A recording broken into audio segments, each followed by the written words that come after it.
कितना इम्पोर्टेंट है एक वो लाइन समझना कि कभी कभी अगर हम सामने वाले को नो बोल रहे हैं, that is a no to them, but it is a yes to your inner voice. And that yes is 1,000 times more powerful than all such no's you can say to people around.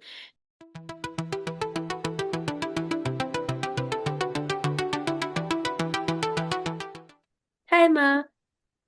Hi, Pal. How are you? I'm good. How are you? I'm good. तो अभी वहाँ पे college में कैसा चल रहा है सब? हाँ, अभी काफी वेदर अच्छा रहता है आजकल। अब जैसे स्प्रिंग आ रही है और अभी हमारे एक टर्म ट्रिनिटी टर्म स्टार्ट होने वाला है अभी कुछ दिनों में। तो अभी बहुत ही अच्छा माहौल है, सब लोग अपने एग्जाम्स वगैरह का प्रिपेयर कर रहे हैं। थोड़ा सा स्ट्रेसफुल है but I think it become so much better like when there is sun outside. जैसे आज सुबह भी I was sitting in the rose house garden, और ना ऐसे वहां पर इतने अच्छे अच्छे फ्लावर्स हर जगह और बटरफ्लाईज हर जगह। और मैं वहां पे पता है बैठ के ऐसे अपनी डायरी में कुछ कुछ जो भी मुझे थॉट्स आ रहे थे, थोड़े बहुत कुछ दिनों से दिमाग में थोड़े बहुत थॉट्स थे, तो मैं वो सब ऐसे लिख रही थी। और मुझे इतना ज्यादा एकदम ऐसा ब्लेस्ड फील हो रहा था उस टाइम पे कि मैंने ऐसी लाइफ नहीं सोची थी अपनी, कि मैं ऐसे royal gardens of the rose house वहां पे से लिखा हुआ था और मैं वहां पर बैठ के, और ऐसे स्प्रिंग का दिन होगा इतना अच्छा, ऑक्सफोर्ड में बैठ के मैं ऐसे लिख रही होंगी अपनी डायरी में। तो मैं उसको बहुत रिलिश कर रही थी। और मैं ऐसे सोच रही थी कि कैसे मैं लास्ट लास्ट ईयर इतनी ज्यादा स्ट्रेस थी कि पता नहीं मेरी लाइफ में क्या होगा आगे, मुझे बहुत सारी चीजों का अनसर्टेनिटी थी। और अभी कितना सब कुछ अच्छे से, कितना अच्छे से अनफोल्ड होता है कभी कभी, मतलब हमें इतनी ज्यादा टेंशन लेनी नहीं होती है। तो मैं यही सब सोच रही थी। ऐसा लगता है ना पल, अगर जैसे बाहर का वेदर भी बहुत ही खुशनुमा हो और अंदर का भी, इनसाइड, है ना। तो जैसे तुमने बताया, तो मैं तुम्हारे शब्दों से ज्यादा ये देख रही थी कि बाहर का whether you were depicting, and I was just I could observe that alignment कि हमें बाहर का वेदर तभी अच्छा लगता है अगर अंदर का वेदर भी अच्छा हो, है ना। तो वरना आजकल तो मैं ज्यादातर देखती हूँ कि बाहर का वेदर कई बार अच्छा हो या ना हो, लेकिन अंदर का वेदर अक्सर बहुत खराब रहता है। हो सकता है कि बाहर बहुत तगड़ी धूप हो रही हो, बहुत ही हाई सनलाइट आ रही है, लेकिन कई बार जो इनसाइड वेदर होते हैं ना, वो कभी भी रेनी सीजन चेंज ही नहीं हो पाता। हर समय पतझड़, दैट मीन्स डिप्रेशन। और हर समय एक बारिश, एक बादल, बादल मीन्स कि every time a disappointment. So this is I'm saying in reference of the cases that I have been handling, और मैं जो डेली देख रही हूँ जो केसेस, तो उसमें देखती हूँ कि अंदर का वेदर आजकल बहुत ही खराब है। जैसे फॉर एग्जाम्पल कि जैसे मैं कई जगह जैसे जाती रहती हूँ, तो अभी मैं कहीं गई थी, तो वहां पे मैं जिन बच्चों को लेक्चर दे रही थी, तो मैंने देखा कि वहां पे मैक्सिमम बच्चे वो थे जो they were just running in a race, and they were depressed, extremely depressed कि ओ मैं उस रेस में आगे नहीं, मैं वो एक बेंच मार्क तक नहीं जा पाया, है ना। लेकिन उसके पीछे रीजन ये नहीं था कि वो they are not at par, और उनके अंदर उतना कैलिबर नहीं है। लेकिन एक्चुअली जो मैंने वहां ऑब्जर्व किया, उन सब के अंदर ना, they were not incline towards this stream. तो उनके मैंने देखा कि मतलब वो बस इसलिए कर रहे थे क्योंकि उनके पेरेंट्स ऐसा चाहते हैं, है ना। तो उनका जो अंदर का वेदर था ना, बाहर से तो शायद सबको लग रहा है कि भाई ये इतने बढ़िया जगह पे हैं और ये बहुत अच्छा कर रहे हैं, लेकिन अंदर का जो वेदर था ना, वो बहुत ही स्टॉर्मी था। इट वॉज टू रेनी। तो समटाइम आई थिंक दैट जब हमारा यार कोई साथ ना दे, तो उस समय ना अपने लिए जरूर बोलो, है ना। और जरूर बोलो, अगर आज हम चुप रहे ना, तो सारी जिंदगी। और चुप रहने का मतलब विद्रोह करना बिल्कुल भी नहीं है कि हमें हर बात एक रिवॉल्ट ही करनी है, लेकिन हमें अपनी बात रखनी आनी चाहिए। कई बार पता है पल क्या होता है, कि विवाद ना बात रखने से नहीं होता, बातों को गलत तरीके से रखने से होता है ना। आपसी बातचीत में भी कई बार बात छोटी सी होती है, हम कहते हैं मैंने कहा ही क्या, बस यही तो कहा एक बात, लेकिन जो टोन होती है ना, वो छोटी सी बातें महाभारत करा देती है।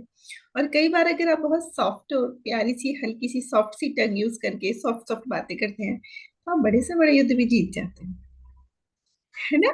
तो हम, तो बहुत सारे उतार चढ़ाव देखती हूँ मैं, और लगता है कि काश वेदर थोड़ा अलाइन हो जाए, थोड़ा कभी तो मौसम चेंज हो। क्या बिल्कुल। लगता है?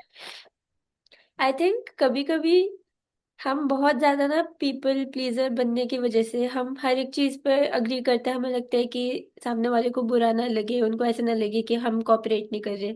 या कभी कभी हमें ऐसा लगता है कि गिवन हमारा पहले का पैटर्न, हम उसको देख के ये सोचते हैं कि शायद इसलिए मेरी लोगों से नहीं बनती, क्योंकि शायद मैं ही इतनी कोऑपरेटिव नहीं हूँ, मैं ही इतना एडजस्ट नहीं करती। तो हम उसकी वजह से फिर जब हमारे किसी चीज का मन नहीं भी है, फॉर एग्जाम्पल सब लोग बाहर जा रहे हैं और मेरा जाने का मन नहीं भी है, पर मुझे लगता है कि नहीं यार सब जा रहे हैं, फिर मैं ही ऑड वन आउट लगूंगी, सबको ऐसा लगेगा कि मेरे अंदर ये एटीट्यूड है, मैं ही नहीं जा रही हूँ, तो मैं चली जाऊंगी। मुझे लगेगा कोई बात नहीं, चलो मुझे यही तो मुझे करना है कि वो लोग एडजस्ट करें और मैं भी एडजस्ट करूँ। बट एक कितना इंपॉर्टेंट है एक वो लाइन समझना कि कभी कभी अगर हम सामने वाले को नो बोल रहे हैं, that is a no to them, but it is a yes to your inner voice. And that yes is 1,000 times more powerful than all such no's you can say to people around. क्योंकि वो ही एक voice है जो हम इतना ज्यादा ना भूल जाते हैं उससे बात करना। एंड आई फील कि जैसे हम लोगों को प्लीज करने के लिए हम उनके साथ रहते हैं, बट जब वो लोग नहीं होते, चाहे वो किसी टाइम पर मतलब कुछ डिस्प्यूट हो गया या कुछ हो गया कि वो लोग नहीं है हमारे साथ, तो फिर हम वापस जब अपने साथ अकेले होते हैं और हमें लगता है कि यार मैंने तो तुझसे बात ही नहीं करी इतने टाइम में, मैं तो इतनी बिजी थी बाकी सबसे बात करने में। तो कितना इंपॉर्टेंट है कि हम ना टाइम टू टाइम एक वजह से एक हाय बोलने आए अपने आप को वापस एक बार फिर से टाइम टू टाइम अपने साथ बस बैठे और पूछे कि क्या चल रहा है अभी और लाइफ में आजकल कैसा कैसा इनर वेदर कैसे चल रहा है आजकल, तुम्हें क्या थॉट्स आ रहे हैं दिमाग में। हम अपने आप से बात ही करना भूल जाते हैं इतनी सारे लोगों से, क्योंकि बात करनी होती है, एक पूरी लिस्ट तैयार है कि इतने सारे टास्क करने हैं और उसमें अपने आप से बात करने का टास्क है ही नहीं।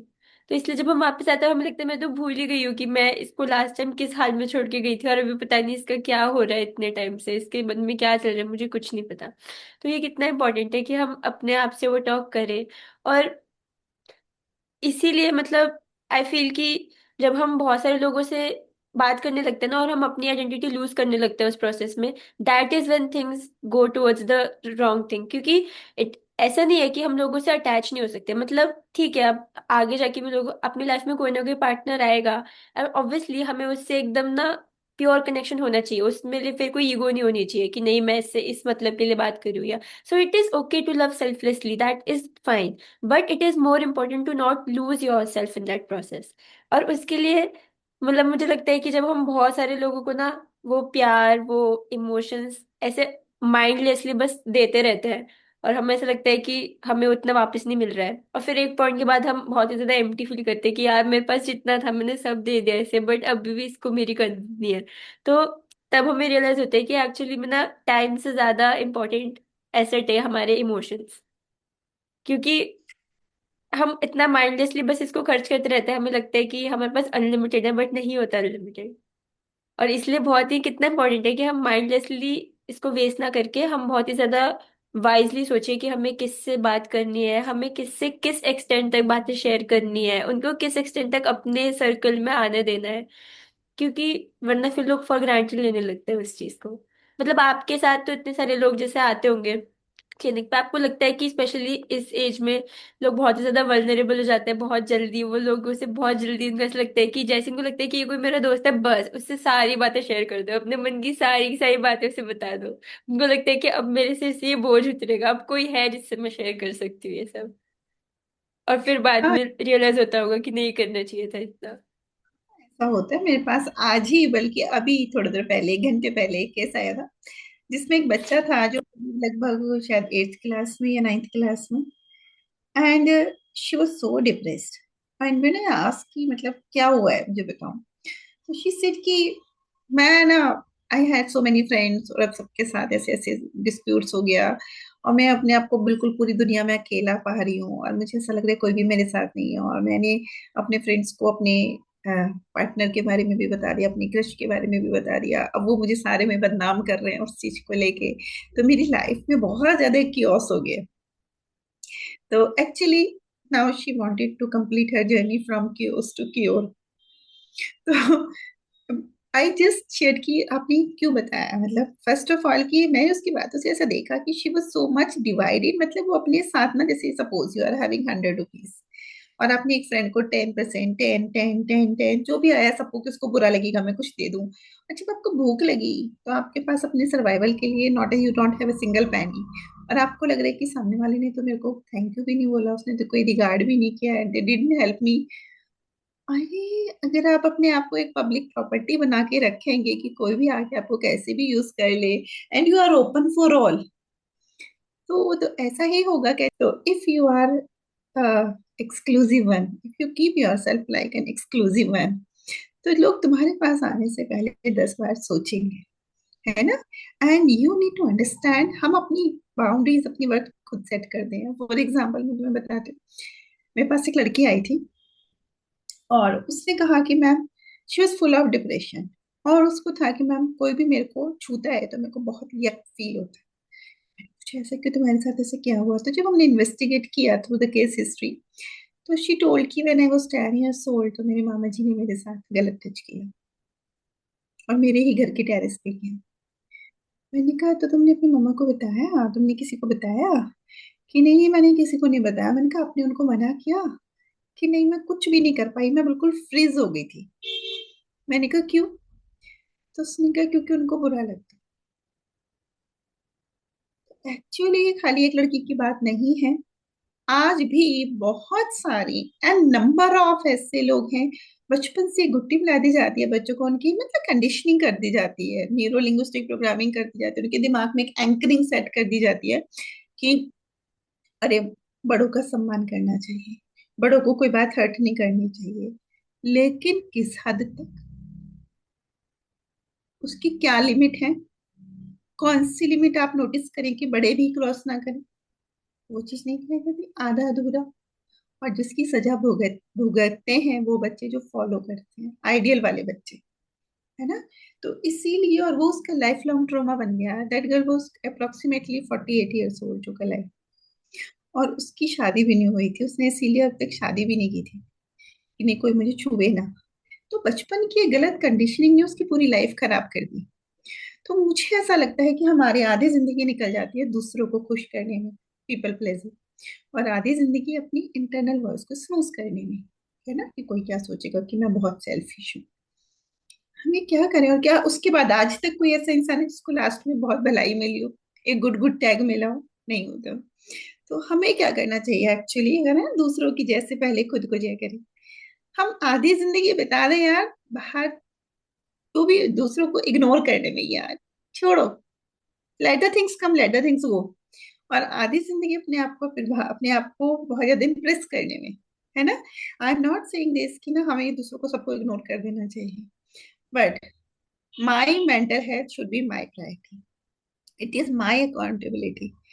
अगर दुनिया में कोई भी चीज है जिसकी वजह से मुझे बहुत टेंशन हो रही है, स्ट्रेस हो रहा है, तो उसको एज इट इज एक्सेप्ट करने की जगह जब वो सर्वाइवल पे आ जाए, तो we should definitely speak out for this. क्या लगता है?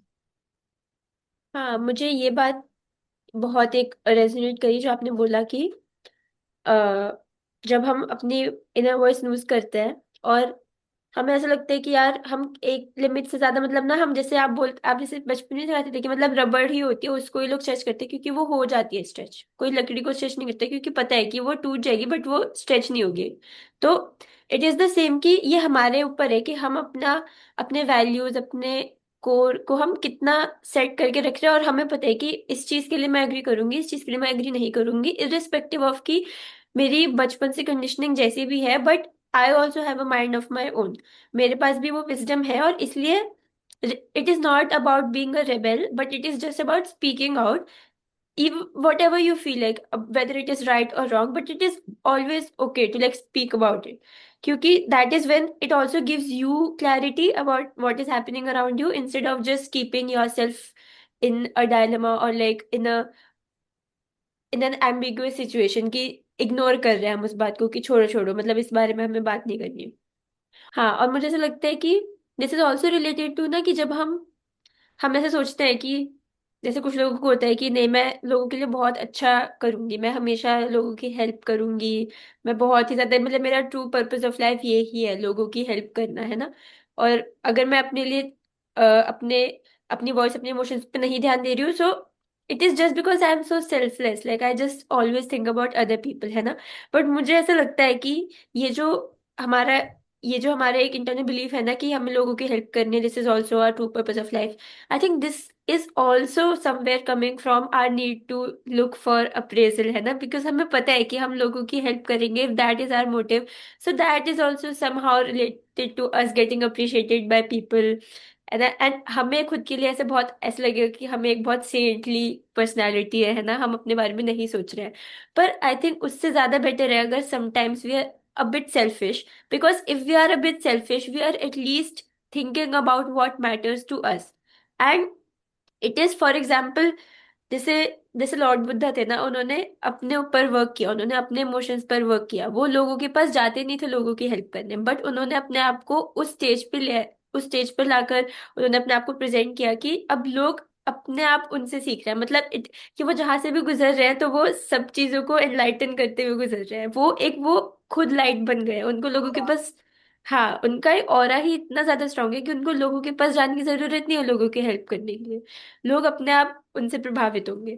तो क्यों ना हम अगर अपने ऊपर वर्क करें और हम अपने आप को ही एक ऐसे फोर्स बना ले जो बिना टायर्ड हुए, बिना वो लव वापस मांगे, है ना, बिना ऐसा फील करे कि मैंने कुछ बहुत बड़ा काम किया है, और ये सब चीजों के बिना ही अगर हम लोगों की हेल्प कर पा रहे हैं, I think that is the ultimate thing, like that is the most fulfilling feeling, कि जब हमें एम्प्टी फील नहीं हो रहा है किसी को कुछ दे के, पर हम अपना एक वो इनफाइनाइट ओशन जो हमारे अंदर है, मतलब हम वो डिस्कवर कर चुके हैं कि उसके बाद अब हम किसी को कितना भी दे, हमें कभी एम्प्टी फील नहीं होगा, ऐसा हमें नहीं लगेगा कि हमने किसी को वो चीज दी है जो हम अपने लिए नहीं बचा सकते थे, और हमें बाद में ऐसा लग रहा है कि अब तो मेरे लिए कुछ बचा ही नहीं है, अब मैं अपने आप को क्या दूं, I am feeling so empty, तो वो चीज पे पहुंचूंगी ही नहीं मैं। तो इसलिए I think it is so important to work on your emotions, and for that if you have to be selfish, if you have to say no to some people for some things, I think it's completely okay, क्योंकि nobody else is going to take that accountability for your emotions, you only have to do it for yourself. बिल्कुल बिल्कुल, इस बात से मैं बिल्कुल agree कर रही हूँ। जैसे कि मेरे को एक केस और याद आ रहा है इसमें, कि मेरे पास अभी एक केस आया था जिसमें एक बच्ची थी जो कि हर एक चीज में सिंस द वेरी चाइल्ड, जब से उसने बच्चे ने स्कूलिंग शुरू की, तब से वो लगातार क्लास में एकदम बेस्ट, क्रीम, A+ चाइल्ड, एकदम एक्स्ट्रा अचीवर, है ना। और जब अब वो अपनी डॉक्टरेट कर रही है, तो डॉक्टरेट में क्या हुआ कि वो बहुत अच्छा कर रही थी, हर एक चीज पहले से पहले क्लियर कर देना, बहुत ही A1। लेकिन एक बार घर में कोई डिस्प्यूट हुआ कि कोई एक्सटर्नल उनके कोई रिलेटिव आए और उन्होंने घर में बहुत क्योस किया। वो रिलेटिव तो आगे चले गए, लेकिन उसी दिन उस बच्चे का एग्जाम था, तो उसका एग्जाम खराब हो गया, उसमें उस बच्चे की बैक आ गई। तो उसने, मतलब I am just telling you, हमारा दिमाग हमारे साथ कैसे खेलता है। तो अब वो बच्ची ना हमारे पास आई, डिप्रेशन में थी, तो उस, और बहुत सीवियर एंग्जाइटी।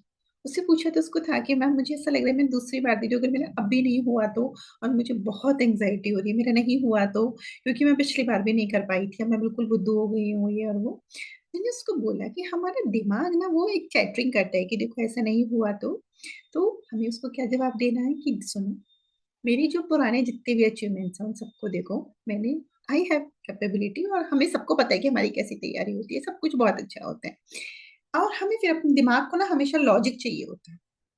तो अपने माइंड को लॉजिक दो कि लास्ट ईयर मैंने ऐसा क्यों हुआ था ये सिचुएशन, क्योंकि वो सिचुएशंस में मेरे कंट्रोल में नहीं थी, कि एक्सटर्नल वेरिएबल आया जिसकी वजह से ये क्योस हुआ। अभी वो आउट है, तो अभी हम सेटबैक ऐसा करेंगे कि कोई कम बैक बन जाए, है ना। तो मैंने उसको समझाया ऐसे ऐसे हुआ। तो बहुत सारी बार ना क्या होता है कि हमको कभी कभी OCD और परफेक्शन भी हो जाता है। हमें ऐसा लगता है जैसे एनपीसी कर्व होती है ना, जिसपे जो लोग 10% इधर और 10% उधर होते हैं, जो पहाड़ की बिल्कुल पीक पे चले जाते हैं, है ना, तो उनको लड़खड़ाने का ज्यादा डर होता है ना, क्योंकि सबसे ज्यादा चोट वहीं से गिरने से होती है। तो कई बार हमें OCD और परफेक्शन हो जाता है। हमें समझना चाहिए, ठीक है, अगर हमने 8 में से 10 बार या 9 बार बहुत परफेक्ट कार्य किया, तो कई बार तो ऐसा हो सकता है कि घर में हम खाना भी बनाते हैं तो कभी कभी उतनी हर हर बार तो एक जैसा नहीं बनता। हमारी दोनों आंखों की रोशनी तो एक जैसी नहीं है ना। हमारी दोनों लंग्स का अगर चेकअप हो, दोनों बिल्कुल एग्जैक्ट एक जैसे तो नहीं हेल्दी होंगे, थोड़ा बहुत तो फर्क होगा। दो नोस्ट्रिल्स भी अगर आप देखेंगे तो दोनों में सर्कुलेशन, एयर सर्कुलेशन अलग होता है ना। तो हमें ये ध्यान रखना चाहिए कि all these things are like the pictures of life.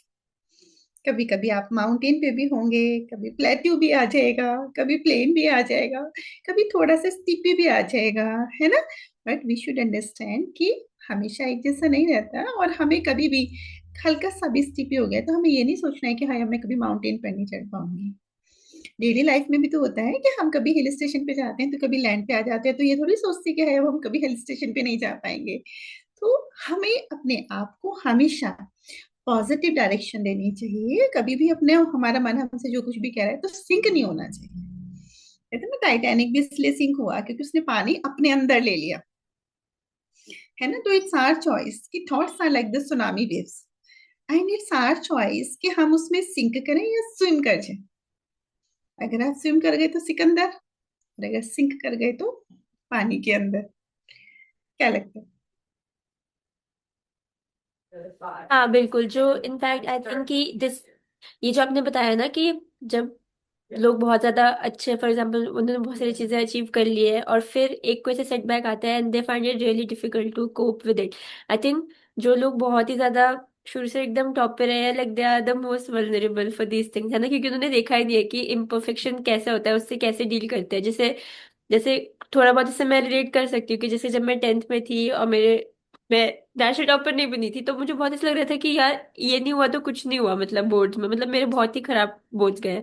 But उसके बाद फिर अब जाके मैं उस चीज को अगर फिर से देखती हूँ तो मुझे ऐसा लगता है कि वो कितनी ज्यादा, मैं कितनी ज्यादा छोटे एंगल से सोच रही थी कि मतलब अगर ये नहीं मिला तो बस मेरी लाइफ का कोई पर्पस नहीं है। बट कितनी सारा ऐसा होता है, कितनी बार ऐसा होता है कि हम ऐसे सोचते हैं कि ये चीज हमें अपनी एक, ये फेदर चाहिए हमें अपनी कैप में, बट कभी कभी यूनिवर्स ने उससे बहुत ही ज्यादा अच्छा कुछ हमारे लिए सोच के रखा होता है। और हम ये सोचते हैं कि यार ये नहीं मिला मुझे तो ये ही चाहिए था। जैसे आप नहीं बताते थे कि एक, अब हम ऐसे बोलते हैं कि भगवान ने ना तुम्हें तुम्हें पूरा स्काई दे दिया, बस उसमें से एक दो तारे अगर हटा दिए तो तुम्हें अब ये है कि नहीं मुझे वो एक दो तारे वो ही चाहिए। अरे तुम्हारे पास पूरा स्काई है, तुम्हें एक दो तारे क्यों चाहिए? तो ऐसे होता है कभी कभी, हम अपनी वर्थ भी रियलाइज नहीं करते हैं। और ये हर एक चीज में है, मतलब जब हम स्कूल में होते हैं या ठीक है जब हम अपने करियर पर्सपेक्टिव से अगर देखें तो उस चीज में भी आगे जाके जब हमारे हमारे एक सोशल सर्कल बनता है, हमारे फ्रेंड्स बनते हैं, हम किसी पार्टनर को ढूंढते हैं, तो तब भी ऐसा होता है कभी कभी हम ना अपने आप को बहुत ही ज्यादा एक फॉर ग्रांटेड ले लेते हैं। हमें लगता है कि यार बस ये हो जाए तो बस फिर मुझे और कुछ नहीं चाहिए। बट कभी कभी उससे भी बहुत ज्यादा अच्छा सोचा होता है यूनिवर्स ने हमारे लिए, बट हम एक सेटल फॉर लेस के लिए हम ओके हो जाते हैं कि ठीक है चलो ये भी चलेगा, मतलब अगर उसने बस मुझे कॉल कर दिया तो बस इतना ही चलेगा मुझे। But you have to know where, जैसे आपने हमने स्टार्टिंग में बोला ना कि हमें अपने स्टैंडर्ड्स खुद सेट करने होते हैं, तो हम छोटा क्यों सोचे, हम बड़ा जब तक सोचेंगे नहीं तब तक हमें नहीं मिलेगा उतना बेटर। तो ये कितना इंपॉर्टेंट है कि हम ना अपने आप को ऐसे लेट डाउन ना करके हम अपनी अपनी वर्थ जाने। और अगर हमें लगता भी है कि ये चीज थोड़ी आउट ऑफ लीग है, बट ठीक है ट्राई कर सकते हैं, ट्राई करने में तो कुछ नहीं जा रहा है, एटलीस्ट ट्राई करेंगे तभी उसकी पॉसिबिलिटी है। और जैसे एपीजे अब डॉक्टर एपीजे अब्दुल कलाम जी ने बोला था पहले ना कि अगर किसी चीज की 1% प्रोबेबिलिटी भी हो तो बिल्कुल करना चाहिए ट्राई उसे। आई थिंक बिल्कुल करना चाहिए अगर हमें ऐसा लगता है कि हमारे अंदर पोटेंशियल है। और और अगर नहीं भी हो रही है कोई चीज तो आई थिंक उससे बहुत बड़ी चीज हमारे लिए सोच के रखी होगी यूनिवर्स ने। सो एक वो बिलीफ रखना कि लाइफ के फ्लो में बिलीफ रखना वो कितना ज्यादा important है। जब हम करीब लगभग 2 साल के, 1.5 साल के होते हैं ना, अगर तुम्हें याद भी होगा, 1.5 2 साल के होते हैं, हम कभी गिर जाते हैं तो हम क्या करते हैं? कौन बच्चा ऐसा है जो कभी गिर के और वो आज तक गिरा पड़ा है? नहीं होता ना। हम अगर गिर जाते हैं तो हम उठ के आगे चल देते हैं, है ना। 2 4 मिनट 5 मिनट रोते हैं, ज्यादा कुछ हुआ तो आधा घंटे या उस दिन पूरा थोड़ा रेंट कर लो, है ना। फिर आगे बढ़ जाते हैं, आगे बढ़ना होता है ना। और कभी किसी से कुछ क्योस हो जाता है, मम्मी ने पापा ने कुछ कह दिया, थोड़ी देर मुंह फुलाए, थोड़ी देर बाद वापस जाके कि अब चलो, ये सब कर देते हैं। तो हमें 2 साल में इतनी समझ हो जाती है। फिर क्यों होता है कि जैसे जैसे हम बड़े होते हैं तो हम और बच्चे होते चले जाते हैं कि हम गिरते हैं तो हमें लगता है कि नहीं, अब मैं कभी नहीं उठ पाऊंगी। अगर किसी ने कुछ कह दिया तो अब हम नहीं मान पाएंगे, है ना। तो समय के साथ साथ हमारी विजडम बढ़नी चाहिए, है ना। हम उसे और छोटा कद ना करें। तो हमें हर एक चीज को नहीं ना, लाइफ इतनी अच्छी है कि हम ना जैसे एक मूर्तिकार मूर्ति बनाते हैं। तो मुझसे वहां भी कहीं पे बच्चों ने पूछा एक वर्कशॉप में कि मैम हमें ना सब सक्सेसफुल होने के लिए क्या क्या ऐड करना है। मैंने उसको बोला ऐड नहीं करना, बस हमें माइनस माइनस करना है। जैसे एक मूर्तिकार मूर्ति बनाता है ना, तो मान लो उसके मन में भगवान बुद्ध की छवि बनाने की है, तो वो क्या करेगा, एक पत्थर लेगा बड़ा सा और उसमें से एक्स्ट्रा एक्स्ट्रा पार्ट को कट कर देगा। तो अंदर से बुद्धा आ जाएंगे। अब जो भी है उसके मन में जीसस है तो वही आ जाएंगे। तो इसी तरह हमारे मन में जो होता है ना, हमें हमें सिर्फ अपनी लाइफ में ना अपने टारगेट रखना है। उसके सिवाय what ever is disturbing my mental health. सबसे अच्छी बात है कि बहुत से लोग ना जो रिलेशनशिप क्राइसिस में होते हैं, आज भी मैं किसी बच्चे से ये डिस्कस कर रही थी कि फ्रेंडशिप, खासकर फ्रेंड, हमें ना एक तो पहली बात तो ये बहुत बड़ा डिफरेंस समझना चाहिए कि हर क्लास में पढ़ने वाला या हर इंसान जो हमसे बात कर रहा है, जो मेरे कोचिंग सेंटर में है, जिसके साथ में आते जाते हैं हम, फ्रेंड नहीं होते। कुछ लोग कलीग होते हैं, कुछ लोग फ्रेंड होते हैं, कुछ लोग क्लासमेट होते हैं। तो अलग अलग कैटेगरी होती है, सब कोई फ्रेंड नहीं होता भाई। हर किसी को मत बताया करो कि फ्रेंड फ्रेंड करके, है ना। और सबसे अच्छी चीज है कि हमें ध्यान रखना है कि हम अपने आप को इतना डिवाइड ना कर दें कि जब वापस लौटे तो ऐसा लगे हाय मैं तो बिल्कुल ही हर जगह से ना, चारों तरफ से मेरे इतने सारी, मेरी, हमारा घर है, अब घर की जो एक कमजोर दीवार है, हम किसी को बताएंगे थोड़ी कि हमारी दीवार यहाँ से कमजोर है, कोई वहीं से वार करेगा। तो हमें क्यों किसी को ही बताना है कि हमारी दीवार कहाँ से कमजोर है, बल्कि जो कमजोर पार्ट होता है वो तो कभी नहीं बताना चाहिए। अपने आप पे कहते हैं ना, इतनी ज्यादा, इतनी अपने आप के ऊपर वर्क करो कि आप चुप रहो, आपका समय बोले। और जब समय बोले ना, तो आपके सामने बोलने वाले पहले अपनी डिग्रियां खोलें कि हम बोलने की हालत में भी है या नहीं है। तो इसीलिए be silent, let your success make noise. तो चुपचाप चुपचाप अपने काम ऐसे करते रहो कि कहते हैं ना कि शो खत्म होने के बाद भी तालियां बजती रहे, है ना। हम हर बार यही ना सोचे, जैसे मैं देखती हूँ अभी छोटी छोटी उम्र के बच्चे गर्लफ्रेंड बॉयफ्रेंड इन सब में पढ़ के अपनी जो उनका पीक टाइम है कैरियर का, उसको खराब कर देते हैं। तो ऐसा क्यों होता है कि हम वेब सीरीज में, टीवी में, हमें यही याद आता है कि जा सिमरन जा जी ले अपनी जिंदगी। हम ये भी तो याद कर सकते हैं ना कि जब हम कैरियर के लिए या किसी अच्छी चीज के लिए, कि अगर मैं खुद से कमिटमेंट कर लेती हूँ तो फिर मैं अपने आप की भी नहीं सुनती। तो हमारे अंदर ये फील क्यों नहीं होती है ना। तो वी शुड अंडरस्टैंड कि I am the universe, I am ब्रह्मास्मि, I can create, I can destroy, and it's always my own will. मैं कहते ना, पहले बहुत अच्छी सी चीज है कि हमारे जो सिक्स सेंसेस होते हैं, they are the six horses. Six senses are like the six horses. और जो उनकी रेन है, जो उसकी रस्सी है, दिस इज माई विजडम। और जो पीछे बड़ा सा रथ है, this is my body, physical body. और उस रथ में जो मालिक सवार है, दैट इज माई सोल। और जो उस रथ को चला रहा है, this is my internal call.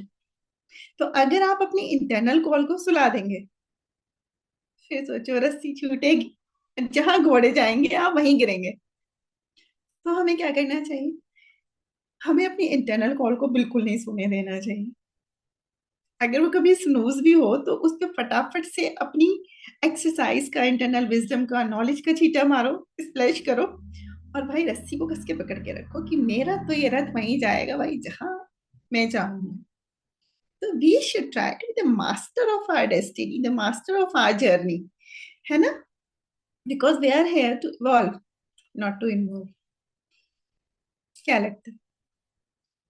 हाँ बिल्कुल, क्योंकि और इसीलिए हम कहते हैं कि जब हम अपनी लाइफ का कंट्रोल अपने फ्रेंड्स, पार्टनर और लोगों का अप्रूवल, अप्रेजल ये सबको दे देते हैं, तो तभी होता है कि हम अपने इंटरनल कॉल को तो सुला चुके हैं कि अब जैसे ये लोग कहेंगे वैसी ही डायरेक्शन में जाएगी मेरी लाइफ, अब मेरा कुछ इस पे कुछ कंट्रोल ही नहीं है। तो कितना इंपॉर्टेंट है कि हम वो कंट्रोल वापस ले, क्योंकि I will define what I want for my life. और जैसे वो कोटेशन है जो मैंने उस पे लिखी हुई है हमारे मेरे रूम में ना, कि your life is your story, so write well and edit often. It is your story. You don't have to wait for someone else to tell you what to do, to stand up for yourself, to agree to what other people are teaching you. You can make your own rules and you can live your life as you want. So I think yes, this is definitely true, and I really enjoyed this discussion. I hope ki this has like this would motivate people to actually sit back and think about like what they are doing, why they are doing, you know, and also and have a discussion with themselves. Yes. I think this discussion may give answer to so much inner chattering you have Yes. been. Yes. So I would like Uh, to say that the audience who are listening this and who are watching our show, thank you so much. And if you find any answer you are feeling answered, so you can give us a reply in comment, and that will be a great boost for us. And if you want to make us understand that on which topic you want us to discuss on in the next episode, please write in the comment box. We will surely consider it. Yes. Thank you so much for listening, and thank you so much, Ma, for your time. Bye.